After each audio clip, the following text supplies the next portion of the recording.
This is a story that isn't easily told, even in the confidential space of a hospital room. It's about a truth that is, for many, inconvenient. It may very well be the secret that pharmaceutical giants and massive food corporations want to keep hidden the most. It's about the final warning my own body sent me. It's about the looming specter of prediabetes. We have a tendency to believe that if there are no visible symptoms, we must be healthy.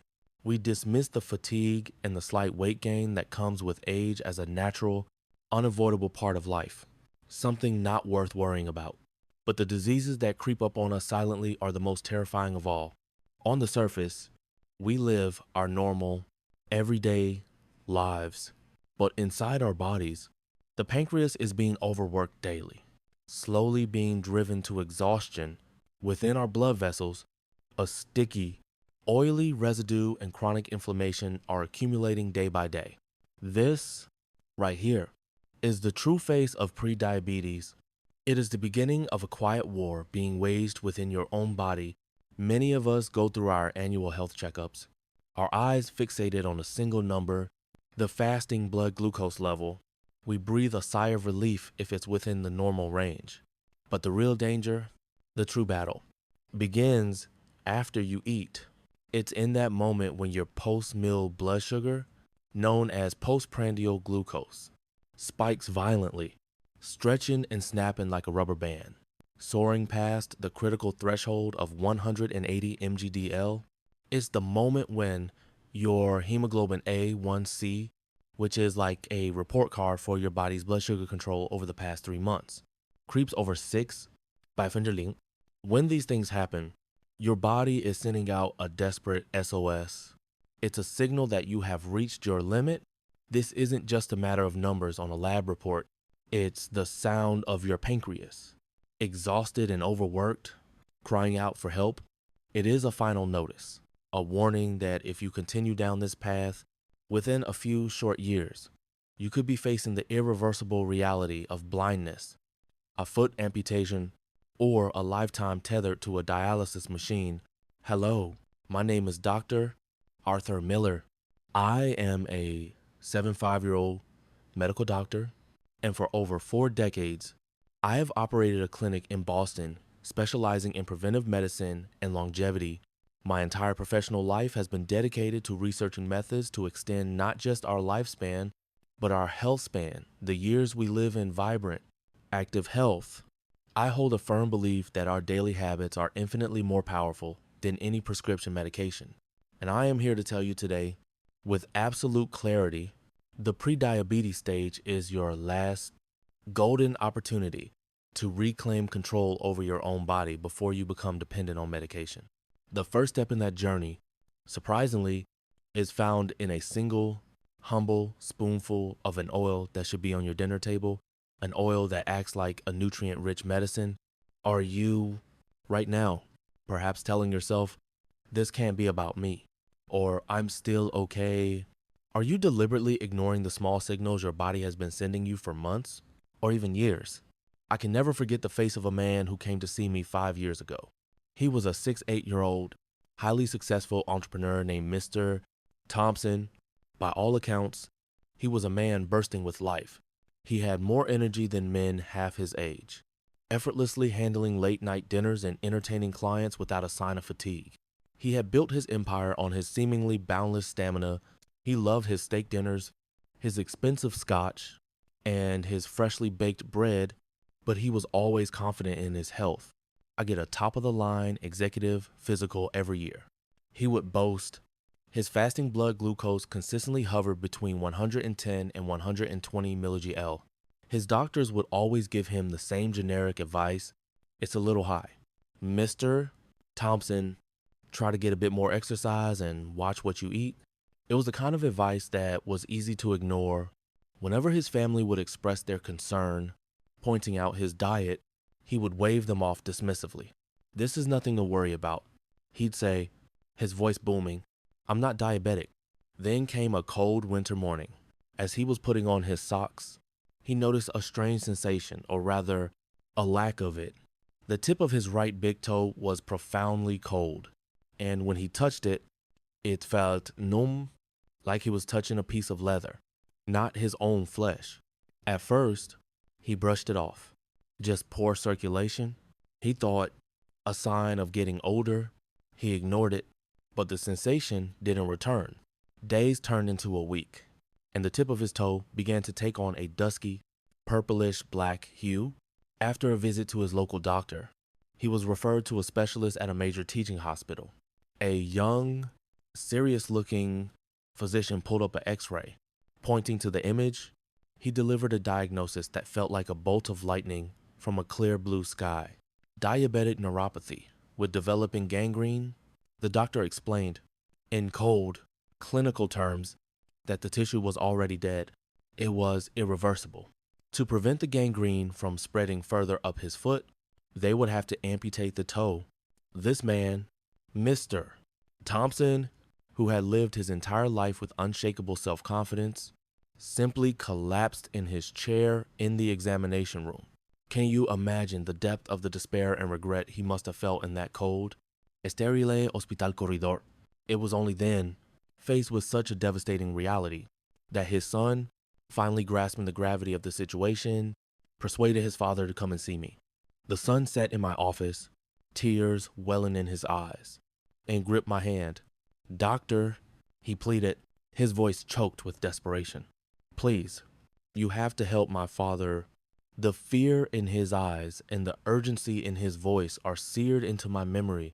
Before you ever have to experience a moment of such profound regret, you must learn to listen to your body's whispers. I had Mr. Thompson and his son sit down in my office. The man was a shell of his former self, radiating despair. The first piece of advice I gave them was surprisingly simple. It wasn't an expensive new drug or a complex experimental treatment. I looked at them and said quietly, starting today, I want you to do one thing. Every time you eat a meal with rice, before you take your first bite, I want you to drizzle 1 teaspoon of cold-pressed Perilla oil over it. That's it. Every single change begins from there. Perilla oil, sometimes known as igoma oil in Japan, is an oil pressed at low temperatures from the seeds of the Perilla plant. It's becoming more known in the United States for its incredible health benefits. We often have this misconception that all fats are bad for blood sugar and our arteries. That is a dangerous half-truth. The fats we must avoid are the unhealthy, oxidized oils from high-heat cooking and processed foods, but a fresh, natural oil, like Perilla oil, is, in fact, one of the best things you can consume. It acts like a fire extinguisher for the inflammation in our bodies and a guardian for our vascular health. Perilla oil is composed of over 60% omega-3 fatty acids, specifically alpha-linolenic acid, ALA. Numerous studies have proven that ALA not only helps prevent dangerous blood sugar spikes, but also activates brain cells to protect cognitive function, cleans out our blood vessels, and slows down the aging process.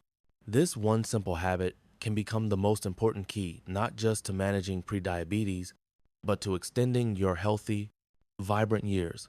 Now, this story is only meaningful if you understand and implement the full context of what I'm about to share. If you believe that what I have to say today could be a crucial key to protecting your health, then I invite you to take a moment to settle in and truly listen. The small act of focusing on this information could be the first step in a chain reaction, providing healthy wisdom to someone else, who shares these same worries. Together, we can create a powerful community of wellness. First, the nutrient on your table. Perilla oil protects your blood vessels and brain. The very first thing you need to add to your dining table is Perilla oil. Think of this not as a simple cooking oil, but as a daily health supplement. The plant-based omega-3 seconds abundant in Perilla oil are widely known to have outstanding effects not just on regulating blood sugar, but also on cleaning your blood vessels, preventing aging, and nourishing brain cells to ward off dementia. This isn't just a belief, it's a scientific fact. A patient of mine, a 63-year-old woman named Brenda, is a perfect testament to the power of this oil. She came to me constantly feeling sluggish and suffering from a debilitating brain fog after every meal. I suggested a simple change: add 1 teaspoon of Perilla oil to her oatmeal every morning. 3 months later, She returned to my office a different woman. Her fasting blood glucose, which had always hovered in the 110 seconds, had stabilized to a healthy 91. More than that, she was beaming.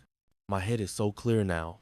She told me, I feel like my memory has actually gotten better. She was overjoyed.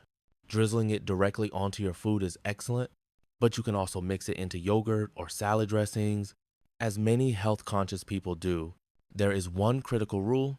However, perilla oil is extremely sensitive to heat. If you try to cook with it or heat it, its beneficial compounds are destroyed. To get the full, powerful effects, you absolutely must consume it raw. Take a moment and ask yourself, what kind of oil is sitting on your kitchen counter right now? Second, the 7,030 rule, your foundation of grains. The second principle is to change your staple food. That delicious, fluffy white rice, I'm sorry to say, is one of the main culprits behind rapid and high blood sugar spikes. It's been stripped of its fiber and nutrients, leaving behind what is essentially pure starch that hits your bloodstream like a sugar bomb. Therefore, I strongly recommend that instead of white rice, you eat a mix of brown rice and other whole grains. If you make your rice by mixing 70% brown rice with 30% other grains like barley, quinoa, or millet, the abundant dietary fiber will dramatically slow down the absorption rate of sugar, causing your blood glucose to rise much more gently. Let me tell you about Mr. David Chen, a 6-year-old patient of mine. He has spent his entire life exclusively eating white rice.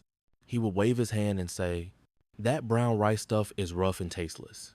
But at the urgent insistence of his children, he reluctantly agreed to try the 7,030 ratio of brown rice to mixed grains. Initially, he found it strange, but his daughter showed him how to soak the grains for a few hours before cooking, and to use a pressure cooker.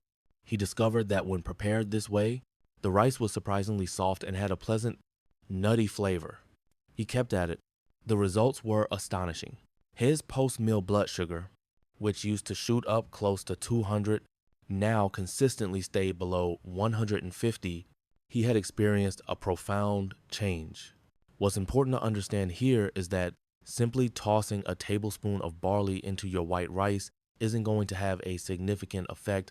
You need the courage to ensure that at least 30% of your staple grain is a whole, unrefined grain. Look inside your rice cooker or your pantry right now. What kind of rice is in there?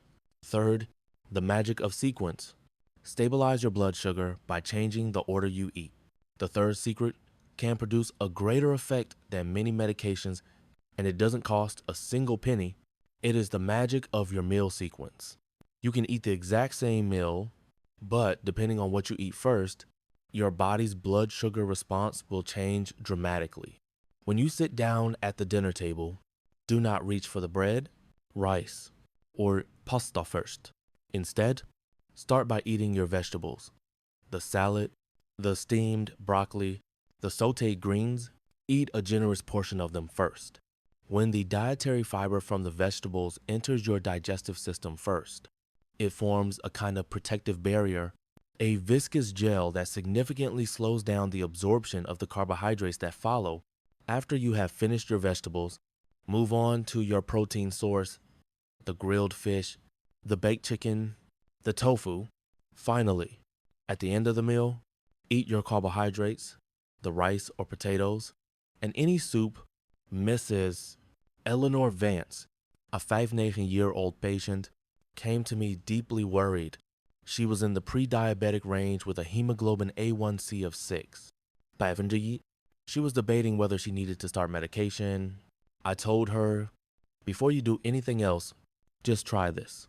Be skeptical, but do it rigorously. I explained the meal sequence to her. She followed the order religiously. It was a simple change, but it required mindfulness. 3 months later, she went back to her primary care physician for a follow-up. Her hemoglobin A1C had dropped to 500T, a perfectly healthy number. She was ecstatic when she called me. The only thing I changed was the order I ate my food. She said, "It feels like a miracle." Now, a word of caution here. Many people think eating fruit before a meal is a healthy way to curb their appetite. This is a dangerous mistake. Eating fruit, especially on its own, can cause a rapid spike in blood sugar. It should be avoided as a starter. Think about your last meal. Did you start with the bread roll or did you start with the salad? Fourth, know your enemies. Avoid these three blood sugar saboteurs. The fourth principle is to learn which foods must be drastically reduced from your diet. There are three main villains. First, refined white flour, found in soft breads, pasta, and pastries. Second, liquid fructose, the kind found in sweet sodas, iced teas, and coffee drinks from convenience stores and cafes. Third, processed meats like ham, bacon, and sausage. These three are not just problematic because they raise blood sugar quickly. They are insidious because they damage and break down your body's entire insulin signaling system. The habit of grabbing a quick bite at a convenience store or fast food restaurant because you're too busy is particularly harmful to your health. Frank, a 66-year-old construction foreman, told me that his one simple pleasure in life was the large, sweet coffee he would pick up every morning on his way to the job site. But when his annual physical showed a fasting blood glucose of 128, it was a wake-up call. He made a big decision. He switched his morning drink to black coffee or plain green tea. That was the only habit he changed. Within 2 months, his fasting glucose dropped to an amazing 102. The next time you feel hungry for a snack, instead of reaching for a bagel or a cookie, try having a hard-boiled egg or a small block of firm tofu. Switch your drinks to water or unsweetened tea. This small act of discipline can literally save your pancreas. One more thing to keep in mind. Even plain yogurt, which is often considered a health food, contains lactose, a natural sugar, consumed in excess. It can still stimulate a rise in blood sugar. So moderation is key. Are you, right now, nibbling on a snack that seems harmless? Telling yourself, just a little bit is okay? Fifth, the betrayal of health foods. Unmasking the unexpected blood sugar spikers. The fifth and final point is to understand the betrayal of so-called health foods.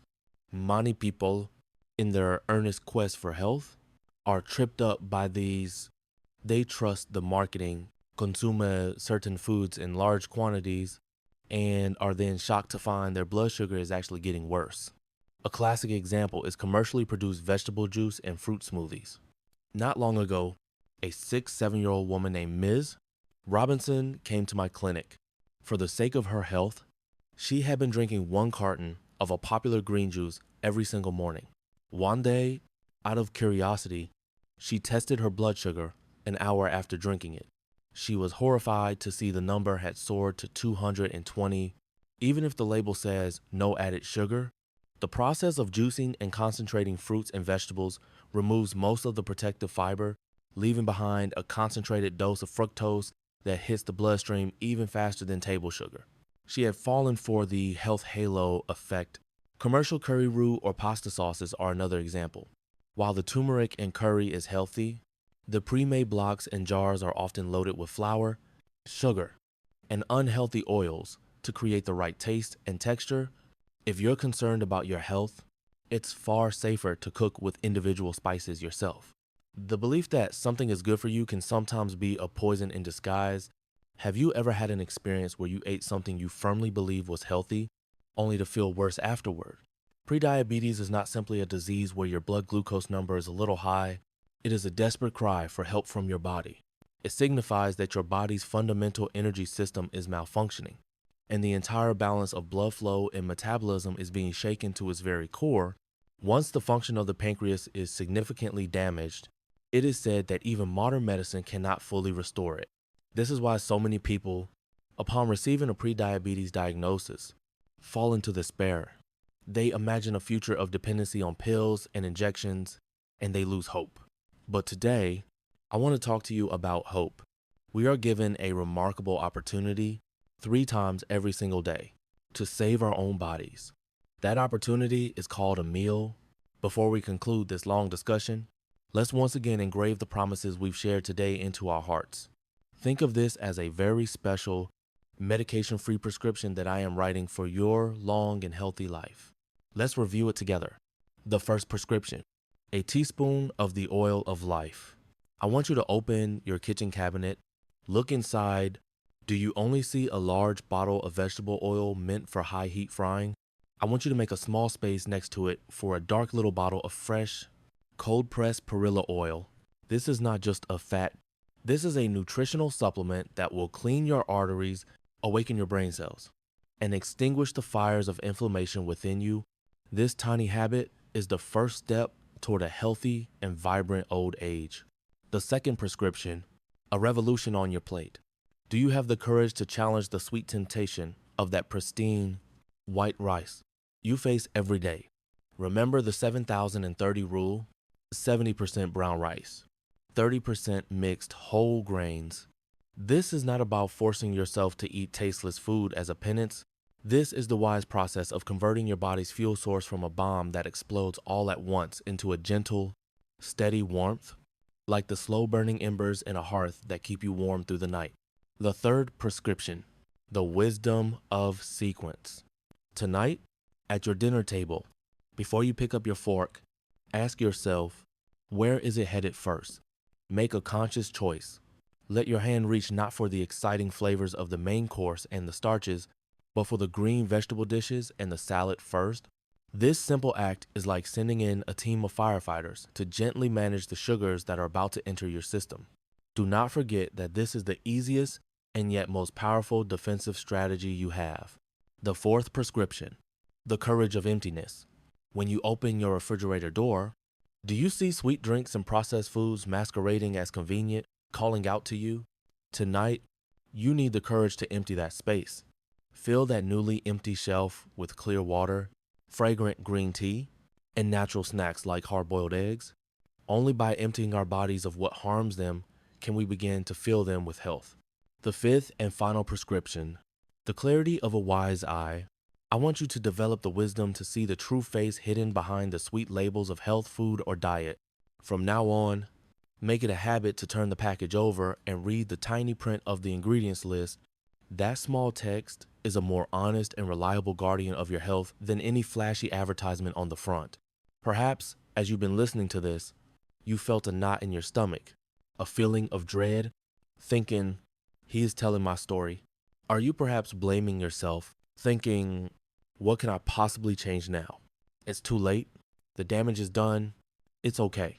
I assure you, it is not too late. Right now, this very moment is the earliest moment in the rest of your life. Our bodies possess a far greater capacity for recovery than we can possibly imagine. Your body is desperately waiting for its owner, you, to start caring for it. So start nurturing it. What one thing will you change today for your precious body? It doesn't have to be a grand plan or a dramatic resolution. It can be small. At dinner tonight, I've just tried mixing a single handful of brown rice into your white rice. That's a start. The next time your hand unconsciously reaches for a sugary snack, stop, go to the kitchen and peel a fresh apple instead. That one small flutter of a butterfly's wings can create a completely different future for you 1 year, or even 10 years. From now, if you start today, by this time next year, you could be living in a completely different body, waking up in the morning with energy and vitality, free from the constant worry about your blood sugar. Next time, I will share the details of a secret as important as the Perilla oil we discussed today. It's about a miracle tea that, when drunk on an empty stomach first thing in the morning, works to flush out the waste products that have accumulated in your blood vessels overnight and awakens your metabolism on your journey to a healthy 100 years. I will be here to serve as your guidepost and your companion. Thank you for your time.